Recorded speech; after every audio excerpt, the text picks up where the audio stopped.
Hey there, AK here. This is my review of the POCO M3. In case you do not know, the M series is POCO's lowest series and this device starts at under 200 Sing dollars.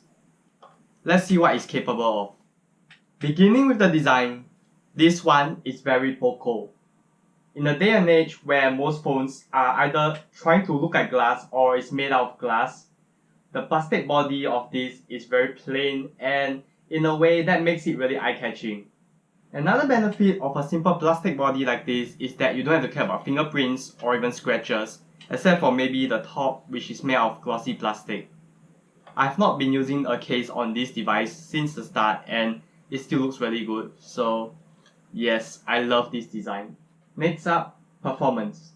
This device is powered by the Snapdragon 662 processor with 4GB of RAM and it is alright, I guess. If you are coming from a flagship device, this will definitely feel slow. But if you are already currently using a $200 device, then this will be a huge upgrade.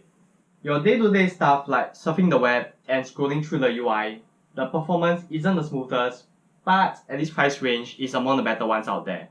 As for gaming, if you are thinking about playing Call of Duty Mobile, it is perfectly fine at medium graphics, though you might not want to have other apps running in the background. And if you're planning to play something more graphics intensive like Genshin Impact, then absolute no even on the lowest graphics settings. MIUI has a feature called Game Turbo, but from my testing, it actually makes the gaming performance a lot worse and I'll highly recommend you not to use it. POCO software support was amazing back when I used the POCO F1 and I'm still seeing it here with the POCO M3. Ever since receiving this device, I've received 2 software updates and while they are both very minor updates with performance improvements, this shows how committed POCO is at updating their devices. One feature that you don't often see at this price range is dual speakers, and the POCO M3 has that. One on the bottom and a secondary one on top. If this secondary speaker was a main speaker, it wouldn't be very good, but as a secondary speaker, this is one of the most impactful ones I've ever heard.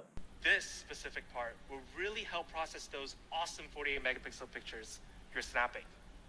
Now, some of the fans are probably wondering, 662? Isn't there a 665 out there? Is that better? It may not be as loud or as crisp as the main speaker, but you can really feel its existence. Battery life on the POCO M3 is insane. On a very heavy day of usage, which involved many rounds of Call of Duty Mobile, multiple YouTube videos, and hours of listening to music via Bluetooth earphones, I was only able to drain this down to 51% by 10 PM, which is wow. Most users should be able to get 2 days out of this, maybe even 2.5 days. But having such a large battery comes at a cost.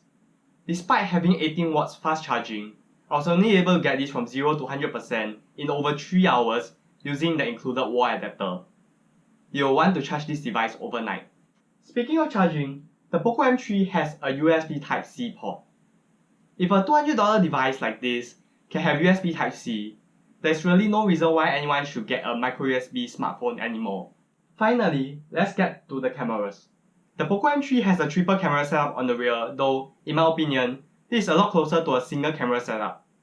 It's missing the most important secondary camera, which is the ultra wide angle camera. The main camera has a 48 megapixel sensor, but like many other phones, it only shoots at 12 megapixel by default.